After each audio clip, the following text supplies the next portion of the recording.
नमस्कार दोस्तों, law supreme के इस प्लेटफॉर्म पे आप सभी का स्वागत है। आज हम बात करने वाले हैं रिजर्वेशन पॉलिसी पर, आरक्षण की नीति, जो कि एक ज्वलंत मुद्दा है पूरे देश भर के लिए। एक्चुअली जिस समय ये रिजर्वेशन पॉलिसी लाया गया था संविधान निर्माताओं के द्वारा, उस समय देश का ऐसा सिचुएशन था, ऐसा कंडीशन था, जो कि रिजर्वेशन वो कास्ट के बेसिस पे लाना अनिवार्य था। क्योंकि पहले के समय में, जैसा आप सभी को पता होगा, कि SC/ST कम्युनिटी जो थे हमारे देश में, SC/ST कम्युनिटी के साथ दुर्व्यवहार किया जाता था, उनके साथ बहुत ही गलत तरीके से व्यवहार किया जाता था।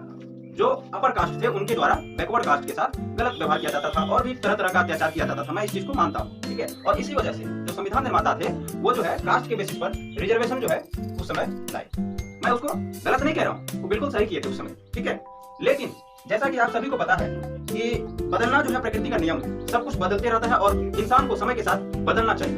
तो जो पॉलिसी है रिजर्वेशन पॉलिसी, उसमें भी कुछ बदलाव लाना जरूरी है। और ये जो मुद्दा है ना, ये अभी ज्वलंत मुद्दा है पूरे देश भर के लिए, पूरे देश के विकास के लिए। सबसे पहले मैं क्लियर कर दूं कि यहाँ पे जो मैं बात करता हूँ ना, यहाँ पे मैं किसी इंडिविजुअल के फेवर में बात नहीं करता हूँ, किसी पर्टिकुलर कम्युनिटी के पक्ष में बात नहीं करता हूँ, बल्कि पूरे देश में जितने भी सारे लोग हैं, जितने भी कम्युनिटी हैं, सभी के विकास के लिए मैं बात करता हूँ। मैं पर्टिकुलर किसी एक कम्युनिटी के लिए बात नहीं करता हूँ, ठीक है। और जब भी मैं अपने पोस्ट और वीडियोस के माध्यम से रिजर्वेशन पॉलिसी पर, आरक्षण की नीति पर बात करता हूं, तो कुछ लोगों को बुरा लगता है और वो मेरे विरोध करते हैं और वो मेरे खिलाफ बात करते हैं और वो मुझे कहते हैं कि आप जो है जातिवाद खत्म कर दो, हम जो है रिजर्वेशन खत्म कर देंगे।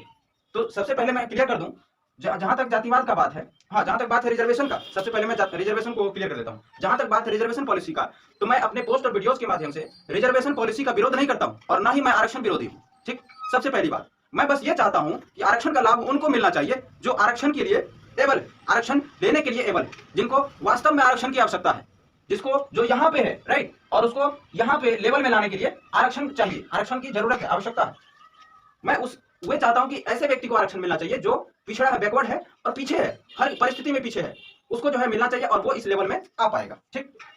सबसे पहला चीज। और जहां तक बात है जातिवाद का, तो मैं जातिवाद खत्म करने के लिए तैयार हूं, बिल्कुल पूरी तरह से। और मैं ये भी चाहता हूं कि देश में जितने भी सारे लोग हैं, जितने भी कास्ट या जितने भी रिलीजन के लोग हैं, वो सभी के साथ समानता का व्यवहार हो, बराबर का व्यवहार हो, उनको हर सेक्टर में, हर क्षेत्र में जो है बराबर जो है उसका अधिकार हो और उसको जो है बराबर अवसर मिले, हर क्षेत्र में उसको आगे बढ़ने का अवसर मिले, चाहे जो भी जिस भी कैटेगरी से हो, जिस भी धर्म से हो या जिस भी जो है जाति से हो, सबको बराबर का अधिकार होना चाहिए, ठीक है। और जिस समय ये जो संविधान निर्माताओं के द्वारा आरक्षण का पॉलिसी लाया गया था, आरक्षण का नीति लाया गया था जाति के आधार पे, कास्ट के आधार पे, उस समय वो जरूरत था, देश के हित में था, मैं इस चीज को भी एक्सेप्ट करता हूं। लेकिन अभी आप लोग खुद ऑब्जर्व कर सकते हो, जैसे मान लो SC/ST का कोई कैंडिडेट है, ठीक है, और SC/ST का कैंडिडेट है, मान लो वो कि उसका जो फैमिली इनकम है वो 10 लाख, ठीक है, 10 लाख से ज्यादा है annual income, family income SC/ST community से है, लेकिन उसका फैमिली इनकम जो है 10 लाख से ज्यादा है पर एनम। तो क्या वो आरक्षण के लिए एबल है? क्या वो आरक्षण का दावेदार है? सिंपली मेरा ये प्रश्न है। और बहुत सारे अभी आप लोग देखते होंगे कि SC/ST में भी बहुत सारे ऐसे लोग हैं जो पॉलिटिशियन है, बिजनेसमैन है और करोड़पति अरबपति है, ठीक है, और उनके पास अपार धन संपत्ति है, उसको किसी चीज का कमी नहीं है। तो क्या वो उसको आरक्षण मिलना चाहिए SC/ST कम्युनिटी को? जिस प्रकार ओबीसी में ये लाया गया है, ओबीसी के लिए क्या है, ओबीसी में अगर किसी का फैमिली इनकम 8 लाख से ज्यादा है, ठीक है, 8 लाख से ज्यादा है annual income, family income OBC candidate का, तो उसको आरक्षण का लाभ नहीं मिलेगा, क्योंकि वो क्रीमी लेयर में आ जाएगा। नॉन क्रीमी लेयर में जो है 8 लाख से कम होगा, तो ऐसे ओबीसी को आरक्षण का लाभ मिलेगा। पॉइंट क्लियर है। और SC/ST में ऐसा नहीं है। SC/ST में चाहे कोई करोड़पति है, अरबपति है, पॉलिटिशियन है, बिजनेसमैन है, बहुत अपार धन संपत्ति है, ठीक है, उसको आरक्षण का लाभ मिलते जाएगा, ठीक है। तो सबसे पहले आज हम बात करने वाले हैं कि जो सुप्रीम कोर्ट का जो डिसीजन है SC/ST रिजर्वेशन पे, वो क्या है। तो ये इसमें जो है सबसे पहले देख लीजिए, 7 जजेस का कॉन्स्टिट्यूशनल बेंच, यानी संवैधानिक पीठ जो है, 7 जजेस का संवैधानिक पीठ का इसमें फैसला मिलकर जो है फैसला 6:1 के रेशियो में इसका डिसीजन आया था, ठीक है। और उसमें ऑनरेबल CJI DY चंद्रचूड़ साहब भी थे, ठीक है। और उनका कहना था, ये जो सुप्रीम कोर्ट का कहना है कि मान लो कोई SC/ST का कैंडिडेट है, राइट, SC/ST का कैंडिडेट है और उनको आरक्षण का लाभ मिल गया। SC/ST का कैंडिडेट है, मान लो कि 1 2 3 4 5, मान लो कि 5 कैंडिडेट है SC/ST का, ठीक है, और 5 में से 2 को जो है आरक्षण का लाभ मिल गया, यहाँ पे आरक्षण गवर्नमेंट जॉब में चला गया, ठीक, गवर्नमेंट जॉब में या किसी भी सेक्टर में वो चला गया, मान लो ये दोनों, ठीक, और ये तीनों को नहीं मिला, ये तीनों नहीं जा पाया, और ये दोनों को जो है मिल गया। ये पांचों जो है SC/ST का ही है, ये बात को ध्यान में रखिएगा, ये पांचों जो है SC/ST का ही कैंडिडेट है, और इसमें से 2 को जो है आरक्षण का लाभ मिला और उसको गवर्नमेंट जॉब हो गया, और वो अपना बच्चा को जो है, मान लो कि बड़ा मेट्रोपॉलिटन सिटी में जो है वो अपना बच्चा का पढ़ाई करवा रहा है और अच्छा परवरिश दे रहा है, लाखों करोड़ों का जो है इन्वेस्ट कर रहा है उसके ऊपर, ठीक। तो उसका बच्चा, इसका बच्चा देखिए यहाँ है, इसका बच्चा यहाँ, इसका बच्चा यहाँ, और ये दोनों का भी बच्चा यहाँ पे, तो ये दोनों का जो बच्चा है जिसको गवर्नमेंट जॉब या जो भी आरक्षण का लाभ मिल के वो जो है आगे बढ़ गया, तो ये जो है मान लो कि बड़ा बड़ा स्कूल में पढ़ेगा और अच्छा सा परवरिश होगा, तो इसके पास इसका जो मेंटेलिटी होगा, पढ़ाई का जो स्तर होगा, ये कितना ऊंचा होगा आप खुद सोच सकते हो। और ये तीनों को जो आरक्षण का लाभ नहीं मिल पाया किसी कारणवश, इसका बच्चा का जो परवरिश होगा, इसका बच्चा का जो होगा वो किस तरह से होगा, ग्रामीण परिवेश में होगा, राइट। और इसका जो मेंटली होगा, इसका जो भी परवरिश होगा या जो भी पढ़ाई होगा वो लो लेवल का होगा, ग्रामीण स्तर पे। तो अब इस सिचुएशन में क्या होता है कि इसको भी आरक्षण मिल गया, इसको भी आरक्षण मिलेगा, इसको मिलेगा, इसको मिलेगा, इसको मिलेगा, सबको मिलेगा, ये पांचों को मिलेगा, ठीक। अब ये पांचों को मिल रहा है, आप खुद सोचो कि जब ये पांचों को मिलेगा, ठीक है, तो ये पांचों में कौन क्लियर कर पाएगा, आरक्षण का लाभ कौन लेगा, यही दोनों लेगा। फिर ये दोनों को मिल गया, ये दोनों यहाँ पे आरक्षण का लाभ ले लिया, और ये दोनों को आरक्षण का लाभ, ये तीनों को नहीं मिला आरक्षण का लाभ, ठीक। अब ये दोनों को मिल गया, बहुत अच्छा पोस्ट पे चला गया, आगे बढ़ गया, और इसका फिर जो बच्चा हुआ यहाँ पे आ गया, देखो। और अब ये दोनों को आरक्षण का लाभ मिल गया, तो इसका बच्चा जो है यहाँ आ गया, इसका बच्चा यहाँ आ गया। अब ये और भी ज्यादा अमीर हो गया, और भी ज्यादा जो है अच्छा हो गया, और ये अपना बच्चा को और भी हायर एजुकेशन में बहुत अच्छी जगह जो है वो जो है स्कूल में भेज देगा। उसका मेंटल कंडीशन क्या होगा ये तीनों बच्चा का, और इसका क्या होगा, ये तो वही क्या वही रह गया है, ग्रामीण परिवेश में ही इसका पालन पोषण हुआ, सब कुछ हुआ। तो अब फिर ये पांचों में जो है कंपटीशन होगा, सॉरी ये पांचों में कंपटीशन होगा, मान लो ये पांचों को आरक्षण मिलने वाला है, तो फिर कौन लाभ उठा पाएगा, यही दोनों उठा पाएगा।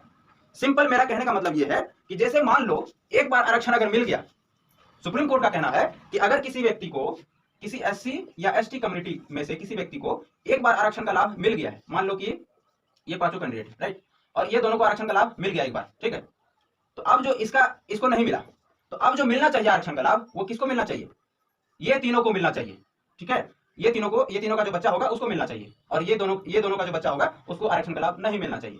तब ना ये पांचों में से जो कंपटीशन होगा, तो वो कौन इसके लेवल में आने के लिए इसको आरक्षण देना पड़ेगा ना, तभी तो ये इसके लेवल में आएगा। तो सुप्रीम कोर्ट का बस ये कहना है कि मान लो अगर ये आईएएस ऑफिसर हो गया है, पहला और दूसरा, ये दोनों हो गया आईएएस ऑफिसर, राइट, ये दोनों जो है आईएएस ऑफिसर हो गया, आरक्षण का लाभ लेके आईएएस ऑफिसर हो गया, और ये तीनों जो है वहीं का वहीं रह गया जिस परिवेश में था। और इसका जो बच्चा होगा, ये जब आईएएस ऑफिसर का बच्चा है तो ये हायर इसका एजुकेशन होगा और बहुत अच्छे जगह पे जो है इसका पढ़ाई होगा, और इसका बच्चा का जो है ग्रामीण परिवेश में होगा, ठीक है। अब खुद सोचो कि ये पांचों जो है सेम कैटेगरी में आ गया, कहने का मतलब ये है कि एक बार ये दोनों को आरक्षण अगर मिल गया, तो उसके बाद उसका बच्चा को आरक्षण का लाभ नहीं मिलना चाहिए, और ये तीनों का जो बच्चा है उसको आरक्षण का लाभ मिलना चाहिए, ताकि इसके लेवल में ये तीनों आ पाएगा। सुप्रीम कोर्ट का डायरेक्ट ये कहना है, ठीक है। ये तो हो गया सुप्रीम कोर्ट का जो डिसीजन है वो हो गया। अब देखिए, अब मेरा जो कहना है वो भी मैं बता रहा हूँ। मान लो ये जनरल कैटेगरी वाले हैं, ठीक है, और ओबीसी है, ठीक है, और एससी है और एसटी है, ठीक। अब मान लो जनरल कैटेगरी में भी बहुत सारे ऐसे लोग हैं, मान लो कि 1 2 3 4 5 तक लेते हैं, ठीक। 5 में से हो सकता है कि 2 जो जनरल कैटेगरी वाला है वो बहुत अच्छा परिवार से, उसका पालन पोषण बहुत अच्छी जगह पे हुआ, और ये तीनों जो है ग्रामीण परिवेश में है, और इसका पढ़ाई का स्तर जो है उतना ऊंचा नहीं हो पाया, और इसका फैमिली का जो इनकम है वो हो सकता है कि 5,000 रुपया महीना भी नहीं हो, यानी कि 60,000 रुपया साल का भी नहीं होगा ये तीनों का, और ये दोनों का जो फैमिली इनकम है वो 10 लाख या 20 लाख या 25 लाख होगा, ठीक है। तो मेरा ये कहना है कि ये दोनों को आरक्षण मत दो, लेकिन ये तीनों को तो आरक्षण दो। आप बोलोगे कि ईडब्ल्यूएस में जो जनरल कैटेगरी वाला का जो ईडब्ल्यूएस है, ठीक है, ईडब्ल्यूएस में ये तीनों आ जाएगा, आपका कहना ये होगा। तो मैं ये कह रहा हूँ कि ईडब्ल्यूएस जो बनाया गया है ना, उसका भी लाभ यही दोनों ले रहा है जिसके पास अपार धन संपत्ति है किसी न किसी तरह से, और ये तीनों पीछे का पीछे ही रह जाता है। पहला पॉइंट ये, ठीक। दूसरा पॉइंट, ओबीसी में भी मान लो कि जिसका फैमिली इनकम 8 लाख से, ठीक है, फैमिली इनकम 8 लाख से ज्यादा है एनुअल इनकम ओबीसी में, तो उसको क्रीमिलियर में आ जाएगा, उसको आरक्षण का लाभ नहीं मिलेगा, ठीक। और बाकी जो लोग है वो 8 लाख से कम है, यानी कि बिल्कुल नहीं इनकम है, तो उसको आरक्षण का लाभ मिलना चाहिए। लेकिन एक्चुअल में होता क्या है, जिसका 8 लाख से ज्यादा है वही ले रहा है आरक्षण का लाभ, बाकी लोग जो है वही का वही रह जाता है। और एससी एसटी में ऐसा नहीं है, चाहे 8 लाख से ज्यादा हो या 10 लाख से ज्यादा हो या 50 लाख हो, उसको आरक्षण का लाभ मिलेगा ही मिलेगा, ठीक है। तो मेरा ये कहना है कि अब बताओ, आप लोग खुद बताओ कि ये पांचों, ये एससी से है और ये एसटी से है, और ये पांचों का पांचों मान लो कि करोड़पति है, अरबपति है, ठीक है, अच्छा सब कुछ है इसका, तो क्या ये पांचों को बराबर आरक्षण मिलना चाहिए, आरक्षण का लाभ मिलना चाहिए? ऐसा नहीं मैं कह रहा हूँ कि एससी एसटी में सारे लोग जो है उस तरह का परिवेश में हो सकता है कि और 5 लोग ऐसा होगा जिसका परिवेश ग्रामीण स्तर पे होगा, ठीक है, एससी एसटी में। तो मेरा ये कहने का मतलब है कि ये नोट आप ये करो कि एससी एसटी में भी क्रीमी लेयर में कौन आ गया है उसको आरक्षण का लाभ मत दो, जो क्रीमी लेयर में आ गया है, और जो क्रीमी लेयर में नहीं आया है, जो ग्रामीण परिवेश में है, उसको आरक्षण का लाभ दो। और ओबीसी में भी वही करो, जो क्रीमी लेयर में है उसको मत दो, और जो नॉन क्रीमी लेयर में है उसको आरक्षण का लाभ दो। और जनरल कैटेगरी में भी वही करो कि जो आरक्षण का लाभ लेने के लिए योग्य है उसको आरक्षण का लाभ एक्चुअल में दो, जो नहीं है योग्य उसको मत दो। मेरे कहने का तात्पर्य बस इतना ही है, बहुत ही शॉर्ट फॉर्म में है। अगर आप लोग इसका सपोर्ट कर रहे हैं, या फिर आपके मन में क्या है इसको लेके, रिजर्वेशन पॉलिसी को लेके, कास्ट के आधार पे होना चाहिए, या फिर उसका फैमिली इनकम, या फिर जो इकोनॉमिकल बैकग्राउंड है, इकोनॉमिकल कंडीशन है, उसके आधार पे होना चाहिए, या फिर कास्ट के आधार पे होना चाहिए, आप लोग खुद बताओ। मेरा ये प्रश्न है, आपके पास 2 चॉइस है, कास्ट के आधार पे रिजर्वेशन जो है, ठीक है, रिजर्वेशन पॉलिसी कास्ट के आधार पे होना चाहिए, या उसका इनकम के आधार पे होना चाहिए। फैमिली इनकम कास्ट के आधार पे होना चाहिए या इनकम के आधार पे होना चाहिए? आप लोग खुद कमेंट बॉक्स में बताओ कि कास्ट के आधार पे होना चाहिए, इनकम के आधार पे होना चाहिए रिजर्वेशन जो पॉलिसी है, ठीक है। और भी बहुत सारी चीजें हैं, तो यहाँ पे इतना शॉर्ट में इतना डिस्कस नहीं कर पाऊंगा। आज के लिए बस इतना ही। Thank you so much.